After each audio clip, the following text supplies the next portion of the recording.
can take a word of life like mine and make it whole. If He can turn the water into wine, if He can raise the dead, calm the sea, give sight to the blind, it's such an easy thing to take a darkened life and make it shine. Jesus can do it all for you. Do it all for you. He knows everything you need. He knows just what to do. You should have seen the way I was before I lived Him through. If He did all this for me, I know that He can do it all for you. Life was just a game for me to play on and on. A puzzle with 1,000 pieces gone. And every time I thought the picture fits, I found out I was wrong.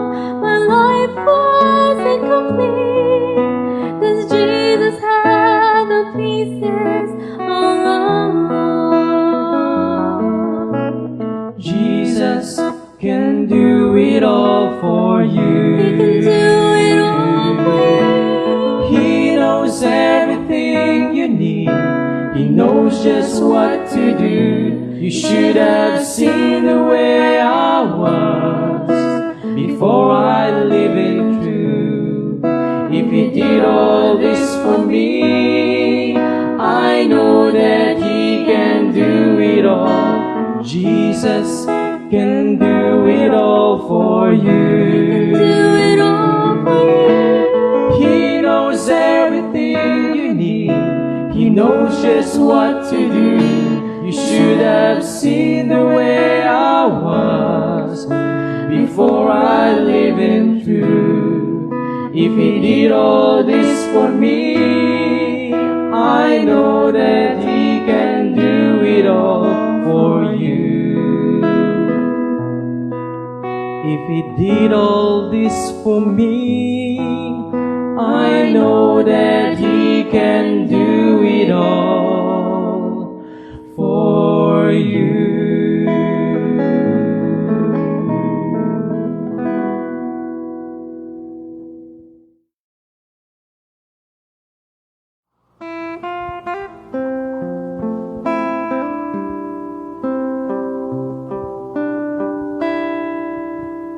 Hide me now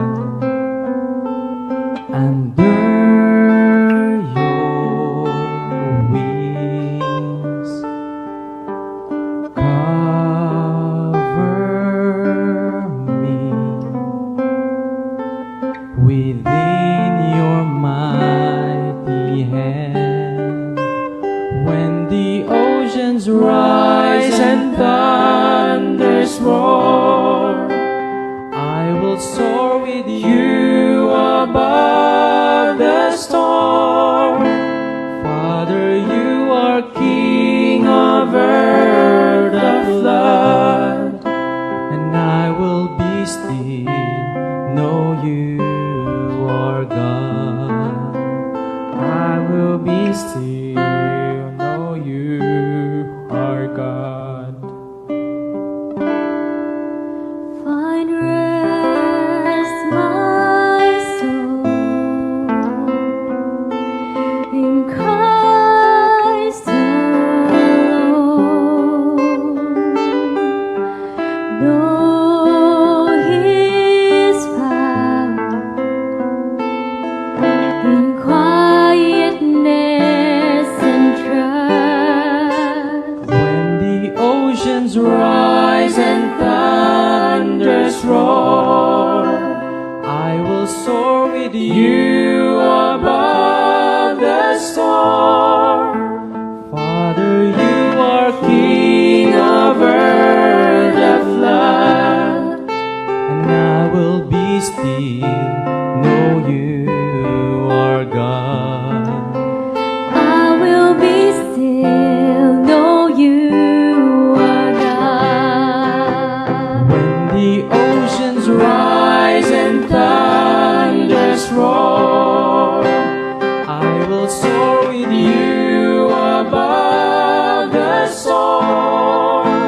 Father, you are King of earth and flood, and I will be still, know you are God. I will be still, know you are God. I will be still, know you Our God.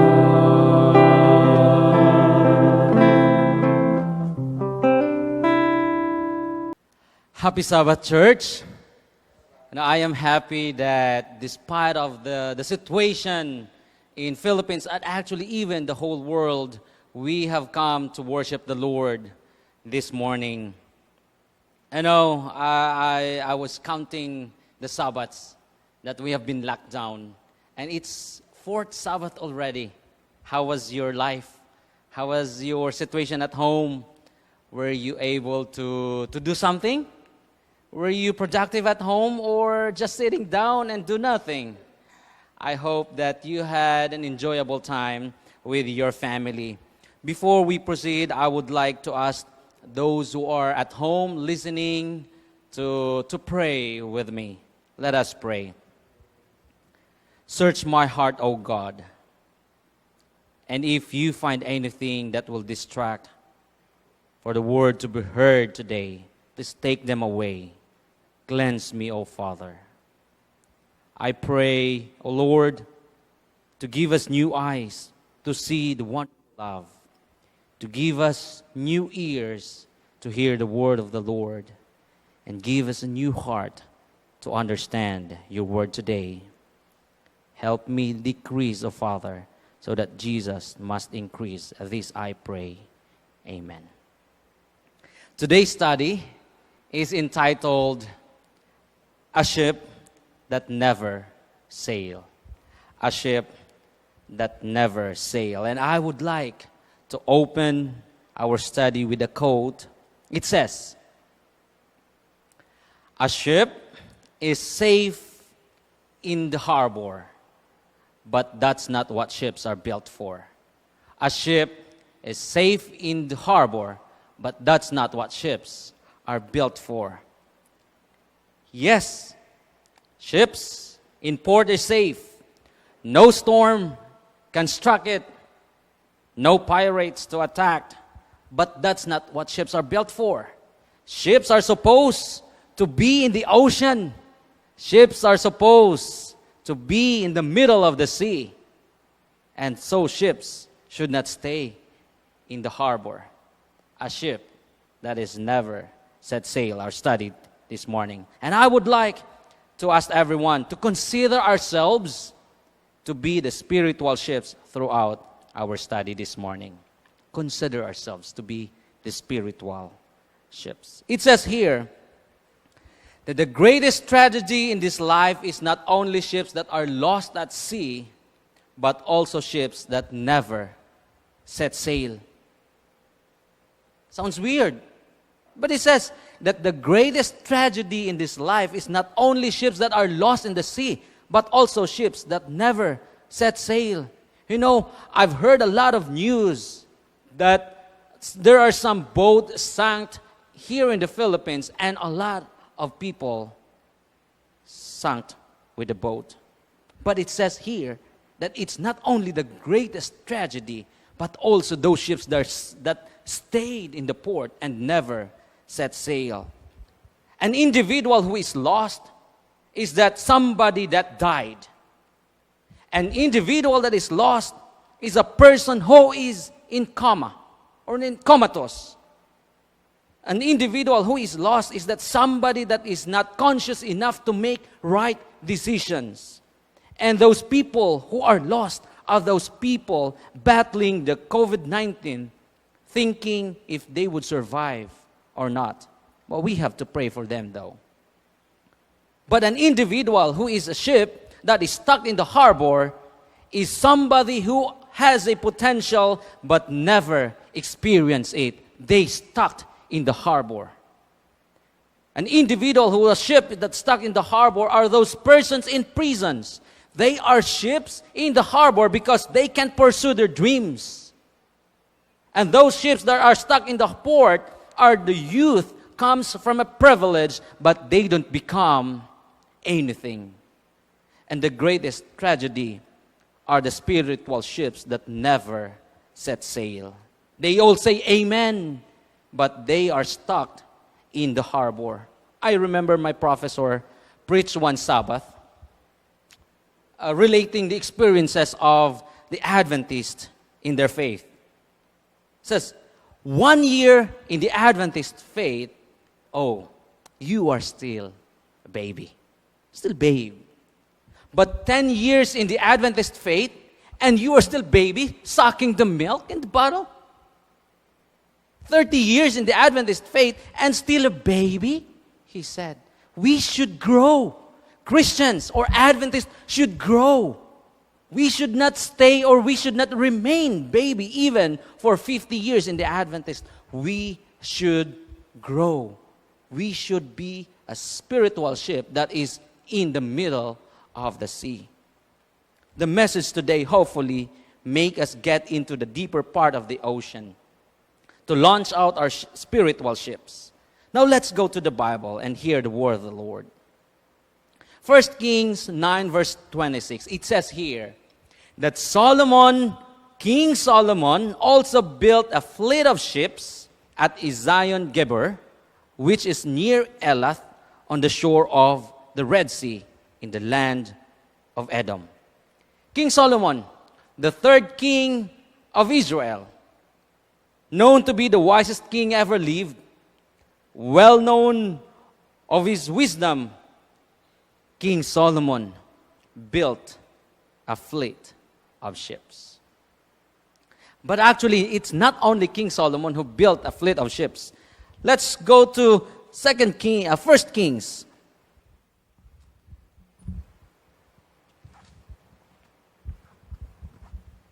I would like to read it from my Bible.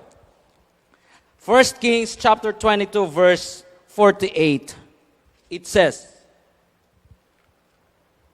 Jehoshaphat made merchant ships to go to Ophir for gold, but they never sailed, for the ships were wrecked at Ezion-Geber. Jehoshaphat, King Jehoshaphat also built a fleet of ships to go to Ophir to get some gold, but it says that his ships never set sail because it was wrecked at Ezion-Geber. Who is King Jehoshaphat anyway? Do we know him? King Jehoshaphat lived around 109 years after King Solomon. That's around 109. King Jehoshaphat was a king in the land of Judah. He was 35 years old when he became king. And it says in 1 Kings 22 verse 43 that he walked in all the ways of his father Asa. He did not turn from them, doing what was right in the sight of the Lord. He was a good king. King Jehoshaphat was a good king. Remember the phrase, the battle is not yours, but it's God's. Remember that? It was proclaimed in front of King Jehoshaphat when he was waging war against the Ammonites and the surrounding places. It was a very famous phrase. The battle is not yours, but God's. But why was his ship was wrecked and did not set sail? Before we go there, I could say that King Solomon and King Jehoshaphat had 4 things in common. 4 things in common. Let's see what are those 4 things. Number 1, both kings were ambitious. Both kings were ambitious. remember that they were not sailors. Israelites were not sailors. They were fishermen only for the small seas. They were fishermen. They were not seafarer, but they were very ambitious to build ships. Ang sabi po dito, fleet of ships, meaning those are big ships that are fast. So fleet of ships. Now, they were very ambitious. Now, King Solomon and King Jehoshaphat, both of them, they built ships in the same port. At Ezion-Geber. They built the fleet of ships at Ezion-Geber. Third one, both kings had access to the resources. They have the same purpose.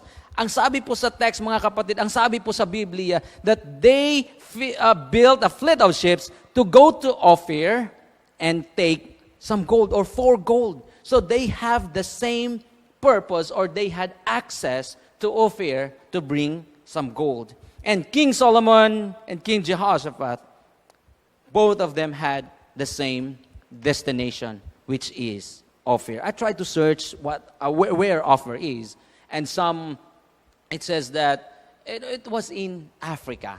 It was in Africa. So it says here that these two kings had things in common.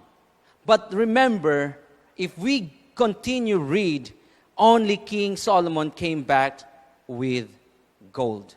Only his ships came back with gold, and they have brought 420 talents of gold, and that is 6 tons of gold, or 14,364 kilograms of gold, and that's a lot of gold. That's a lot of gold.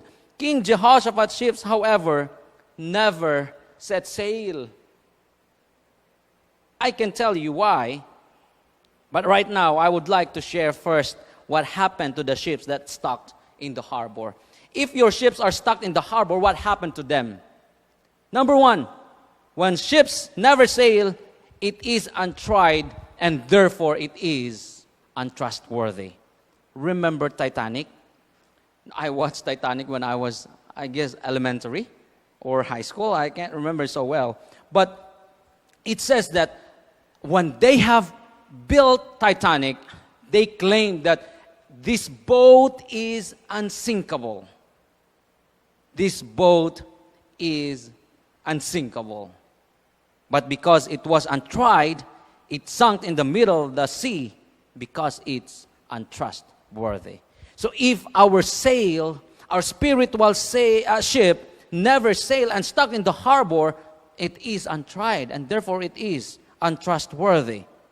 The next one, when ships never sail, it will start rusting. It will start rusting. You know, if you have visited some port and you have seen those boats in the ships, boats in the port, rather, and if you have tried to see the details of the boat, you know, the longer they stayed in the port, the thicker the rust they had. It will start rusting. When ships never sail, it will start leaking. And even it can sink while your boat is in the harbor. It can even sink while the boat is in the harbor. When your ships never sail, it will pick up unwanted baggages. Yes, it will pick up unwanted baggages. If you have tried to see those boats in the port for a long time, ang dami na pong mga oysters or talaba sa Binisaya pa. Ang dami ng mga sisi. Ang dami ng mga unwanted baggages and those other types of shells. No, by only staying in the harbor, sometimes you pick up these unwanted baggages. And sometimes these baggages comes in different forms. It comes in bad habits. If you are only staying at home, if you are only staying in the port and your ship never sail, you pick these unwanted baggages like bad habits. Like resentments, like bitterness. You have become bitter and like anger because you are reminiscing the past that you have experiences, and you've got these unwanted baggages. You became jealous, criticism, and so forth. By staying at home, you became criticism. You always criticize others. While you are staying in the port, and you have seen these small boats running to and fro, and you started to comment, you poorly painted boat, a very small boat with very noisy sound, irritating to my ears. You started to criticize about the boat, but you are a boat stuck in the harbor. You never set sail. I said that I hope this message today can make our ship launch into the deeper part of the ocean. And so for now, we decided not to stay in the harbor, and we decided to launch our ships. We finally get to sail on to the deeper part of the sea. But in our spiritual journey, there are a lot of people who influences us in any way. There are people who influence us this way and that way, and we have to be very careful of who influences us.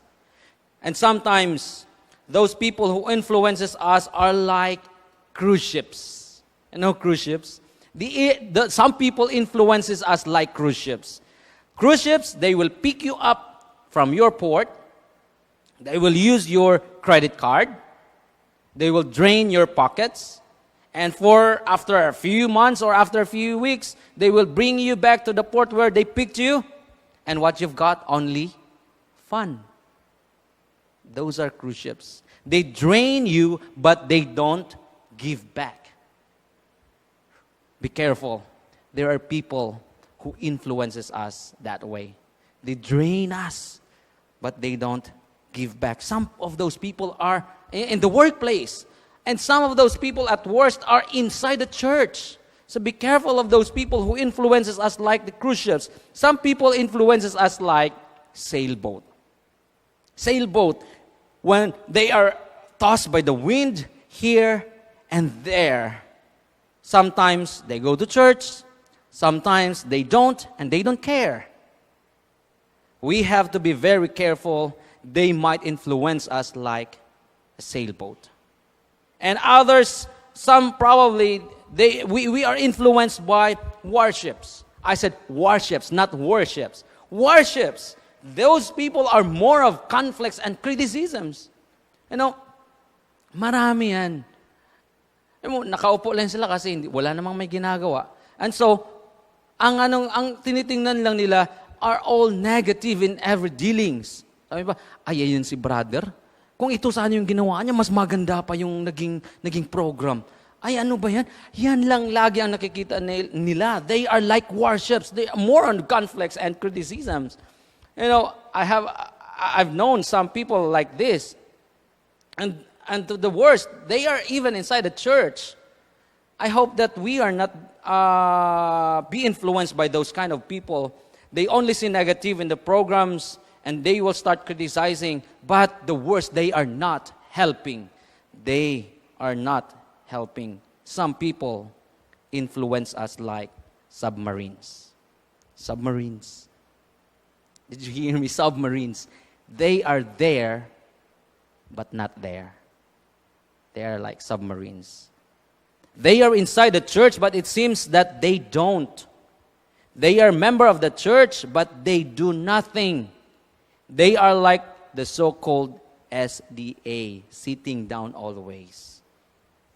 Not involving the church activities, not helping the church ministries. They all say amen to the sermon, but they do nothing. So be careful of these types of people. We are probably be influenced by cruise ships, sailboats, warships, or submarines. You have to get rid of them. Or probably, you are the one to be get rid of. I hope not. Now let's see what happened to Solomon's ships. 1 Kings 9:26 and 27. It says here that King Solomon also built a fleet of ships at Ezion-Geber, which is near Elath on the shore of the Red Sea, in the land of Edom. And Hiram sent his servants with the fleet, seamen who knew the sea, to work with the servants of Solomon. You know, Hiram was the king of Assyria, and King Solomon allied himself with King Hiram. King Hiram sent his men who knew the sea, and it says in verse 28, and they went to Ophir and acquired 420 talents of gold from there and brought it to King Solomon. Solomon's ship reached Ophir. They acquired gold, 420 talents of gold, 6 tons. He was able to do this since Solomon, befriended Hiram, king of Assyria, who had a good relation with his father, David. Hiram, yes, as I said, he sent men who's good and eligible in the ocean. But Solomon remembered that he remained his alliance with the Lord. He remained his alliance with the Lord. 1 Kings chapter 10 verse 1, it says, now the queen of Sheba heard the fame of Solomon concerning the name of the Lord. Concerning the name of the Lord. Solomon became famous because of his faith. Because he has the Lord in his life. Solomon became famous because he has the right crew in his ship. Solomon was able to bring back gold because he got the right captain of his boat. On the other hand, this is what happened to King Jehoshaphat's ship. Jehoshaphat made merchant ships to go to Ophir for gold, but they never sailed, for the ships were wrecked at Ezion-Geber. His ships wrecked before it set sail. There are a lot of reasons why ships were wrecked. Some ships were wrecked because of the pirates. Some ships are wrecked because of the storms. Titanic was wrecked because of an iceberg. But your ship can also be wrecked because of the wrong crew. And we need the right crew in our spiritual ships. King Jehoshaphat got the wrong crew. 2 Chronicles chapter 20 verse 35 and 36, it says that after this, Jehoshaphat, king of Judah, allied himself with King Ahaziah of Israel, who acted very wickedly. And he allied himself with him to make ships to go to Tarshish, and they made the ships at Ezion-Geber. King Jehoshaphat allied himself with King Ahaziah. And who is King Ahaziah? King Ahaziah was the son of King Ahab, the very wicked king. King Ahaziah, like his father, was a wicked king as well. And so he allied himself with him. 2 Chronicles chapter 20 verse 37, it says that Eleazar, the son of Dodava of Maresha, prophesied against Jehoshaphat, saying, because you have allied yourself with Ahaziah, the Lord has destroyed your work. Then the ships were wrecked so that they were not able to go to Tarshish. Remember, as our spiritual ship setting sail in the deeper part of the ocean, don't forget to bring the right crew. Don't forget to bring the right crew. You need a crew that knew the captain of the ship. You need a crew that knows Jesus well. You need a crew that depends on Jesus, not on their bank accounts or their wealth. You need crews that can help you, your spiritual journey, your spiritual ship sails a wonderful journey. As our spiritual ship set sail, don't forget to bring the right captain of the ship as well. Jesus. Jesus. Only Jesus, the captain, can make our journey enjoyable. Only Jesus can make our journey worthwhile. Only Jesus can make our journey wonderful. And remember, only Jesus can bring us to the right destination. Jesus is knocking at our door. Let him bring him with you. Let him be the captain of your life. He knows the journey too well. Jesus knows the journey too well, and he will never let you down. Bring him with you today. May the Lord bless us.